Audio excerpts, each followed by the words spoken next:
friends. Welcome to today's Hope reading. Sorry we're getting started a little later this evening because there were a few things I had to get done earlier. But yeah, so we're probably just going to go through one chapter tonight, so let's get to it. Chapter 18, Hellel finally explains what is going on. With the exception of those who did not sleep at all, Hellel's company awoke early the next morning. They were anxious to be further away from the dark company and wanted to figure out the best plan for moving. Most were not hungry, but dried fruit was passed around for those who wanted it. Hellel knew the group was looking for direction and answers, so he addressed them without much ado. Well, we obviously need a change of plans. This morning we will discuss what course to take. I will make the final decision, but I will value all suggestions. If I seem to favor Alva's opinions, it is only because he has been in these hills more often than the rest of us. Before I have any opinion at all, Alva said, I would like more of an idea of exactly what we are dealing with. Hellel, I know you have kept silent about the purpose of our journey for a reason, and I'm sure it is a good one, but it might be time for you to tell us exactly what is going on. A man like you, in the favor of the royal court, could surely have asked for a division of 100 soldiers to protect him through the river pass, especially since you could have financed that operation with your own money for a lot less than you are paying us. Why the secrecy? Who are these men, and why are they after us? Excuse me.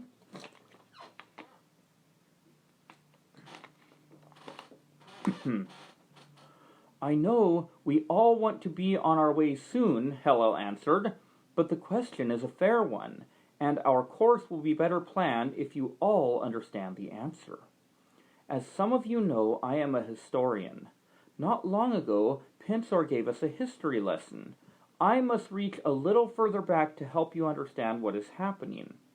As Pinsor mentioned, ancient Laconia contained many tribes, but the name Laconia itself has its origin in a group of people called the Lacenae, or the Luminaries. Every Laconian knows about the Luminaries, Kiel interjected. Scientists, architects, philosophers, the intellectual force behind Laconian law and culture. Some myths even say they had magical powers. The myth, Hellel returned, is that they were just scientists, architects, and philosophers. They certainly were those things, but there was real power among them. For hundreds of season changes, they kept to themselves, letting the tribes live as they would. They thought the tribes were too barbaric for higher learning, but one tribal chieftain sought them out to learn from their great wisdom. His name was Daivon. You know him as Daivon the Great. His philosophical and judicial writings were based on the teachings of the Lacenae. Daivon's interest in their teachings led the Lacenae to believe that they had been wrong to keep their teachings to themselves. Not that they would ever try to force their ways on others, but if any chose it willingly, they became convinced that they should share their knowledge willingly. Their plan was to teach Daivon well so that he could approach the other tribes and discuss these ideas with them. They hoped he would win them over to them and ultimately create a united kingdom of light, a Laconia. Something happened that made all of this come to fruition much faster than they had planned, a foreign invasion. A mighty empire had been growing in the west and had conquered the lands beyond the mountains where Hurin now stands. It was called Dachman. The word Dachman in its own language meant darkness, and an empire of darkness it was. As it expanded, terror spread. Small tribal armies could not stand against an army, particularly a Dachmonian army. So Divan sought out tribal heads, and he shared Lacinian teaching with them and successfully united them. One of them was a great warrior, Mancher, who became Al-Saladineh the First. The Lacinnae taught Mancher military science, which combined with his courage, strength, and virtue made him an ideal military leader. The luminaries gave him the foundation for his first books on military science. I hope it does not bother you to hear that, Alva, but it is true. Alva nodded as if to say he accepted this, and please continue. Once the tribes were united, Hillel continued, they were more than a match for the Dachmonian army. The Dachmonian emperor, or Dachmanan, counted on his dark power to blind his enemy with terror. That was how they won their battles. His army were commanded by the Dachmanim, or the Dark Warriors. They spread fear before them, but in Lacinia they ran into something they had not before, the power of the Lacinnae, which was the power of light. With the Lacinnae behind them, the newly united tribes did not fear the Dachmanim. Under the leadership of Al-Salah I, they crushed the Dachmonian army and sent the remainder running back into the west. Once they were gone, the Light Kingdom was established under the rule of Divan the Great. The Lacinnae had determined that they had been wrong to live apart from other peoples. They began to live among other Lacinians and intermarry with them. Some felt this would weaken the power of light, but most felt that the power of light was greater than a bloodline. Some separatist Lacinnae founded a small colony hidden away, but most blended into Lacinian society. They remembered their origin, however, and kept careful genealogies of their ancient lineage. I get it, said Kiel. Hope is one of the Lacinnae, and we have one of the Dachmonim ahead of us. I only have one problem. I don't believe in magic. That isn't surprising, Hillel answered. Most men judge the world based on their own limited experience. But I am a careful historian, and what I say is true. I don't believe in magic either, said Alva, but I believe in hope, and she is magic, so I'm ready to rethink it a little. Hope glowed and colored when he said this. Now I must move on to more recent history, Hillel continued. I know all of this because after the war I met Philon III and his family. They had ancient records of these events that no one outside the family had seen for hundreds of season changes. Philon had two sons, Philon IV, who now dwells in Grenvir, and his younger brother Burgon, who is now dead. Burgon and I became great friends. He was a scholar, and like me, he had a particular love for history. We spent many long days studying and discussing history together as young men. It was he that let me see their family records. This was with his father's permission, of course. Philon III had taken a special liking to me and supported me in every venture he could. Side by side with Burgon, I spent many season changes studying these archives.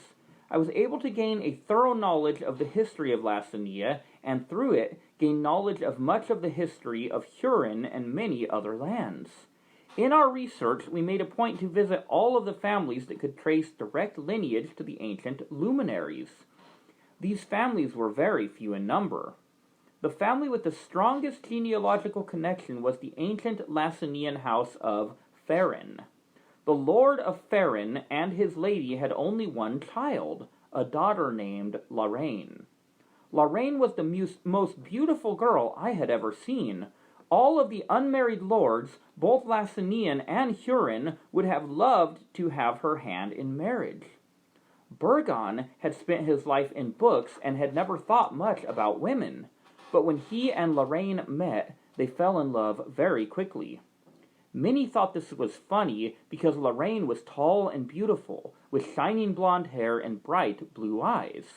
Burgon was short, much shorter than Lorraine, and round in appearance, what some might call a trifle fat. But he won her with his gentleness, his selflessness, and his love. Lorraine did not care much what he looked like on the outside, but she was able to see what he was on the inside. Burgon won the beautiful lady because of his own beauty within. I am digressing into sentimentality.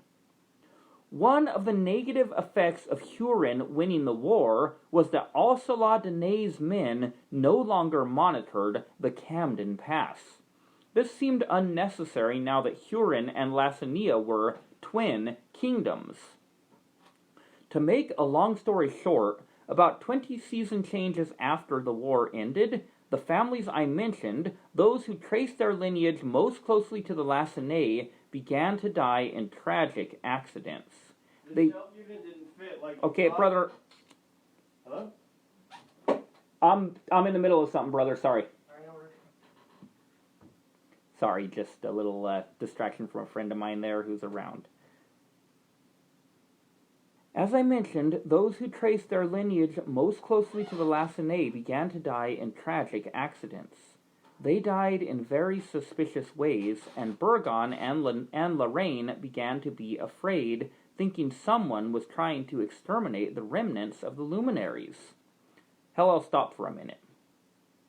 "Hope," he said, addressing her, "you are about to hear some things you have never heard before. They may be difficult, but it is time." Having said this, he continued, "They feared that Lorraine's kin were being systematically murdered. As this was going on, Lorraine realized that she was going to have a child. Lorraine would be difficult to kill because she lived in the Grenvere Palace with Burgon and his family. But both felt that if the will was strong enough, the murderers might eventually find a way. For this reason, they kept her pregnancy secret, thinking that if the child could be born unknown, then her life would be safe. I was Burgon's best friend, and I was asked by him to take the child as my ward unless and until the danger could be discovered and dealt with. How they wished to seek the help of Al-Salah Dineh, but they did not know if he was alive, and were certain he would not be willing to help the son of Philon III after what happened."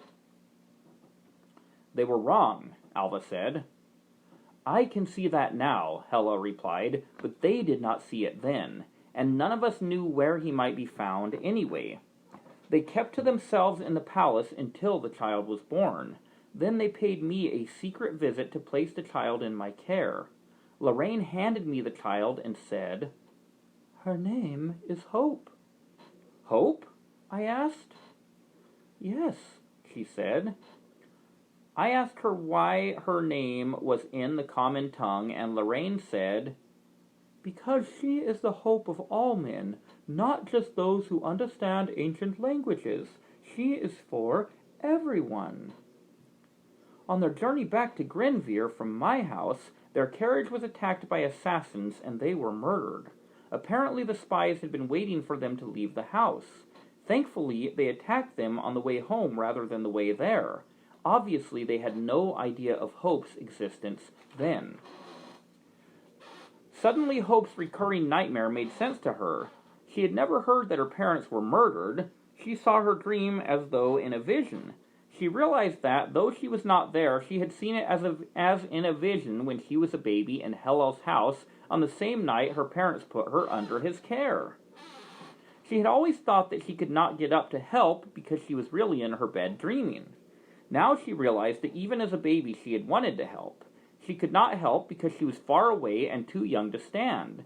She was lying on her back in Hellel's house, covered in blankets, and all she could do was flail her arms and kick her feet. Then she remembered her other dream. That one must have been about the same thing, but as a metaphor rather than literal. Hellel and Nera were carrying her from danger because she had been safe with them when her parents were killed. The sense of loss was because of their death. She said, I should have gone back, because she wanted to help but was too young at the time to understand that it was not her fault that she could not come to their aid. Hellel putting her down must have represented him leaving her in hiding while he went on his journeys. Hope began to sob. She felt acute grief for never having known her father and mother. She knew they would have been wonderful parents. As she sobbed, Alva sat down next to her and took her hand, just as she had taken him a few nights before. Hellel noticed this, and it raised questions in his mind, but he continued his tale. Time was precious. I have traveled far into the west before. That was where I met Nira and took her into my service. Nira fell in love with the baby at once, and it was clear to me what her main service would consist of. I placed Nira and Hope in a house of mine that I purchased through a third party, so no one would know it belonged to me. With Hope's existence unknown to any besides myself, Nira and Phylon IV, or so I thought, I left her safe in Nira's care and traveled into the west again. I asked myself who might want to kill the descendants of the Lasinae. The answer seemed obvious. Dachman. The official reason for my travels was historical research, and this was true enough. But through my research, I wanted to piece together the events that transpired in Lacinia.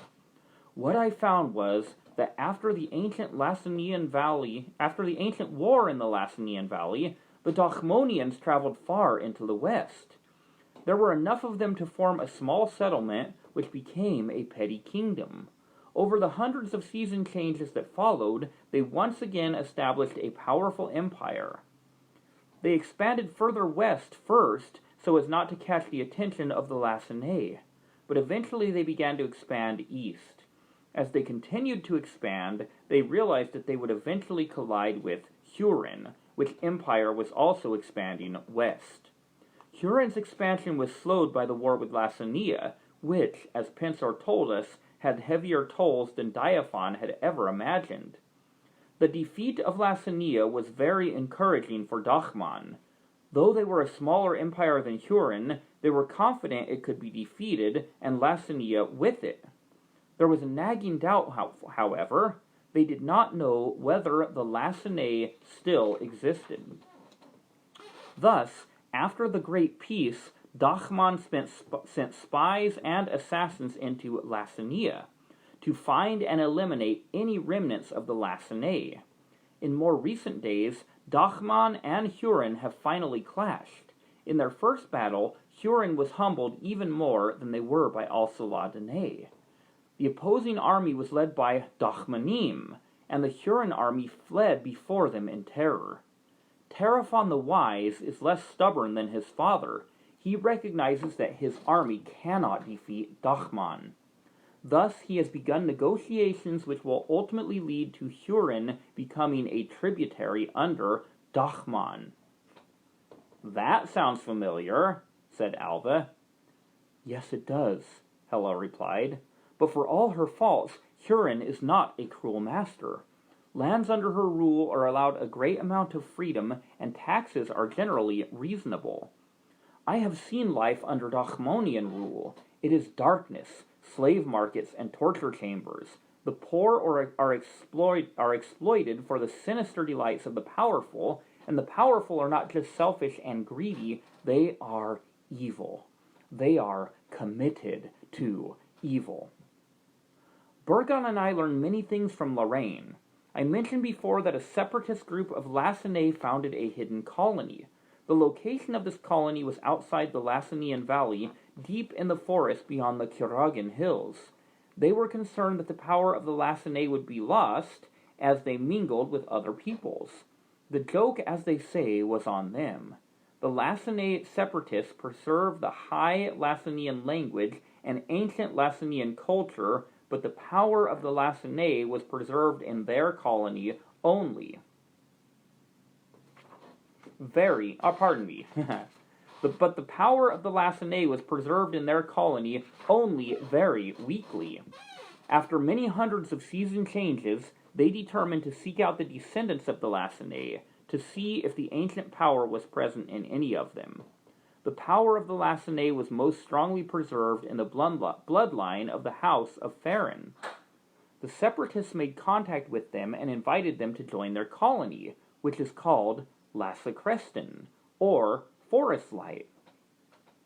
The House of Farron, however, was committed to the mainstream Lacinian principle of involvement with other peoples, many of whom had become their family. But they did establish friendship with the colony at Lassacreston and would visit at least once a generation, sometimes more often. In the days before the war, the Curagan Hills were safe for travel. Alcala de Ney had men who saw to that. The last visit was when Lorraine was a child. The people of Lassacreston renewed their offer, as they always did, that any descendant of the House of Farron was free to join them there. After the war with Huron, contact with Lassacreston was lost. The Curagan Hills became a home of bandits and Lacinian separatist lords. It was no longer safe for the House of Farron to visit Lassacreston. At our last meeting, Lorraine gave me a map showing me how to find Lassacreston. I have often wondered whether this colony would be a better place for Hope than my house on the Camden slopes, but it was not safe to take her through the hills. Perhaps I should have cast it earlier. I have many in my service as spies in the far west, just as Dachmann has many spies in Lacinia. Through them, I learned that somehow the Dachmannon suspected that there may be one luminary left living in Lacinia. Whether he thinks this because of some sorcery or because of a spy, I do not know. I thought I had kept Hope's existence very secret. Either way, I found out that he wanted to kill the final luminary before squeezing his final stranglehold on Huron. Why wait? Asked Pincer. Lorraine believed the ancient power resides more strongly in Hope than anyone she had ever seen. She saw this in her newborn as an infant. She believed that, should the Dachmonian threat be revived, the power to oppose it would reside in Hope, hence her name. Apparently the Dachmannon has something of the same idea. It is my hope that Hope will find safety in Lassacreston, and perhaps the ancient knowledge they preserve there might help her learn to use her power for good. They do not know we are coming, but Hope is a descendant of Farron, and I believe they will honor their promise. As it stands, there is a Dachmonim warrior and 200 soldiers standing in our way. That is the end of my tale, and now we must decide what course of action we must